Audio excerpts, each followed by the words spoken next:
Jgiyc Generation International Youth Conference.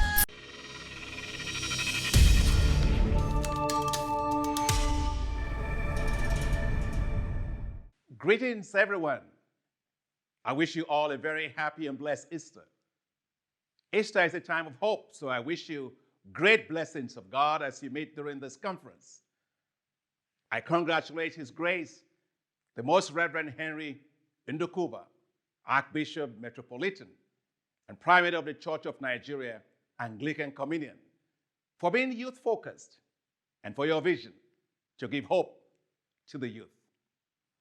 Now, I was born and brought up as an Anglican. My junior brother, Venerable Dr. Akinwumi Adesina, is an archdeacon of the Anglican Church, so I have Anglicanism in my blood. I was delighted when I received the invitation to speak to the youth at this conference. The youth are not the future. The youth are the present. Every family, every nation, business, and society grows not based on its older generation, but grows on their younger generation. The reason is simple. You have a father and a mother, but they produce several children. So, by sheer logic, the number of young people will always be more in any society. Just think of Africa. Africa has the largest youth population in the world, as 70% of the population is under the age of 35 years. The population of the youth is expected to rise to 850 million by 2050. Nigeria is not much different. Today, with a population of 206 million people, 70% of which are under the age of 30 years, what Nigeria does with its youth will determine the future of Nigeria. The greater wealth of Nigeria, and of course the rest of Africa, will come from the youth. Now, I know there are several misconceptions about the youth. I don't understand why, because I was once a youth myself. The youth are not the problem of Nigeria. The youth are the assets of Nigeria. We must not relegate the youth to the background. We must put the youth in the fore. Now, even the Bible says so. It says, I write to you, young men, because you are strong. That basically means young men and young women are strong. They are strong because they are well educated. They are strong because they are driven. They are strong because they have a vision. They are strong because they cannot wait to achieve their dreams. It is time to create youth-based wealth in Africa. The past must yield to the present, the old to the new. The dominant phrase should not be, the young shall grow. It must be, the young have arrived. Not only must there be a generational shift, there must be a wealth shift by unlocking the potential of the youth. We must not see the youth as risks. We must see the youth as assets. Now, the young shoots are springing up in Nigeria. Today, Lagos has its own Silicon Valley.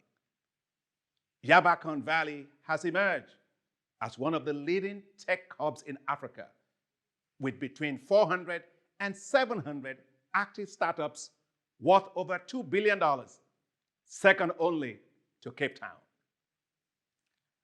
Andela, a global technology startup based in Yabacon Valley, recently attracted $24 million in funding from Facebook founder Mark Zuckerberg.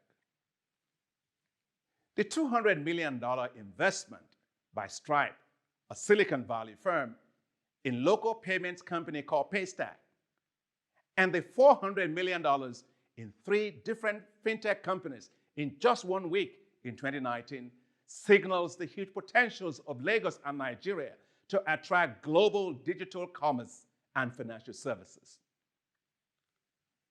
The African Development Bank is implementing a program to support Africa's youth in computer coding for employment.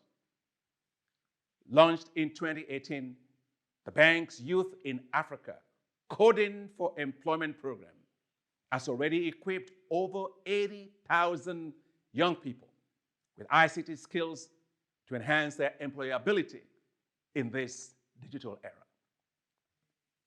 Dear friends, as a nation, Nigeria must do all possible to reinvent itself by focusing on the youth. Yet, Nigeria's youth face several challenges, including unemployment, limited technical and vocational skills, limited inclusion in the social and political space, and lack financing for their ventures and businesses. Nigeria must embark on bolder measures to grow its youth into a well-trained, globally competitive workforce. Now, the youth do not need empowerment. Let's take a look around you. Often those that say they are empowering the youth are actually simply empowering themselves. The youth do not need handouts. The youth need investment. That's why the African Development Bank is developing now the establishment of what we call youth entrepreneurship investment banks. They will be financial institutions for young people, run by first-rate young bankers and financial experts to drive youth wealth creation in Africa. The African Development Bank has launched what we call Boost Africa with $180 million to leverage $600 million to support youth entrepreneurs in Africa. To date, $220 million have been leveraged from investors for the benefit of young and dynamic youth entrepreneurs across Africa. The African Development Bank provided and disbursed $5 million grant to the Tolu Elumelu Foundation to support investments in 1,000 young entrepreneurs. And Tony Elumelu will be speaking to you also at this conference. To further boost the investment of the African Development Bank in the youth, the bank established a $40 million Youth Entrepreneurship and Innovation Trust Fund by several donors. Huge opportunities exist for the youth in skills for the jobs of the future, especially for the knowledge economy driven by the fourth industrial revolution.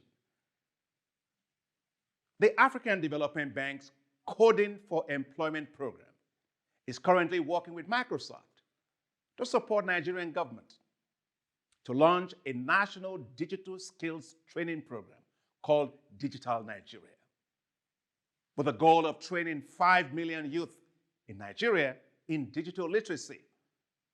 This, of course, will enhance opportunities for the youth in the job market or to become entrepreneurs, and why not set up their own thriving businesses.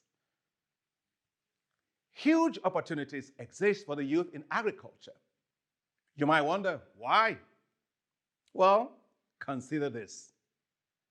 The size of the food and agribusiness market for Africa will be worth a whopping $1 trillion by 2030.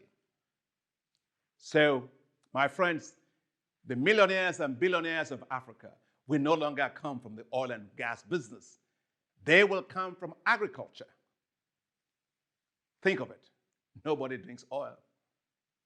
Nobody smokes gas, but everybody eats food. And that is why a young Nigerian medical doctor, Dr. Tope Aroge, has put his medicine aside and set up a 300 hectares farm and a factory to process cassava and industrial starch with 6,000 metric tons capacity. From a medical doctor to a farmer to wealth. The African Development Bank is promoting the businesses of the youth, like Tope Aroge, to major investors to help them to secure financing to grow and to thrive. At the African Investment Forum in 2019, supported by the bank, we actually helped 16 business ventures of young people to seek $72 million in investment. I believe strongly in investing in our young women. No bird flies with one wing, and no nation can thrive unless it empowers its women. To boost investment in women, the African Development Bank has launched what we call Affirmative Finance Action for Women in Africa, or AFAWA, to leverage $5 billion in financing for women businesses. Now, women manage businesses and their money better than men. You will see a rich man, after having made it, marrying several wives. But you'll never see a rich woman, having made it, marrying several husbands. Dear friends, Nigeria must ensure that poverty does not become the heritage of its youth. Proverbs 13, verse 22 says, "A good man leaves an inheritance for his children." But today, Nigeria's youth are largely poor, unemployed, underemployed, and frankly, unhappy. Majority of them are in the informal sector, which accounts for 93% of all employment. The high level of youth unemployment is at the core of the massive wave of insecurity being witnessed in Nigeria. Nigeria's youth, for the most part, have simply lost hope. Yet, in the midst of all of this, huge opportunities exist for the youth in Nigeria. But it would take determination and an unflinching resolve to succeed. Success will never be handed to you on a platter of gold. You must not be afraid to launch out. That is exactly what Joshua did in the Bible. Moses, his boss, had died. Confused and unsure of himself, he was adrift. God had to tell him to be of good courage, to launch out and to lead. Today, I want you to forget all about the challenges you face, but rise and launch out. Start some business. To be sure, you may not succeed the first time, but let the Joshua spirit rise in you, the determination to cross River Jordan, the determination to watch God bring down the Jericho walls that limit your success in life. Think about Thomas Edison, the man who developed the light bulb. He was asked why he failed 1,000 times when trying to develop the light bulb. But he had a different view. He simply said, "No, I did not fail 1,000 times. The development of the light bulb required 1,000 steps." What a perspective. Albert Einstein said, "Anyone that has never made a mistake has never tried anything new." So, never be afraid of failing. That is exactly why God told Joshua, be strong and be very courageous. Yes, there are challenges out there, but you must be the young generation that will arise and thrive in the midst of challenges. A generation that has the drive, the creativity, and determination to succeed. Now, a book was written about me with a title called Against All Odds. I believe in succeeding against all odds. There are no odds bigger than God. Now, arise like Joshua. As God told Joshua, wherever the sole of your feet shall touch, I have given to you. Start a business, start a venture, trust God, hold nothing back, and watch God make you succeed like Joshua. Arise and shine, for your light has come, God bless you all.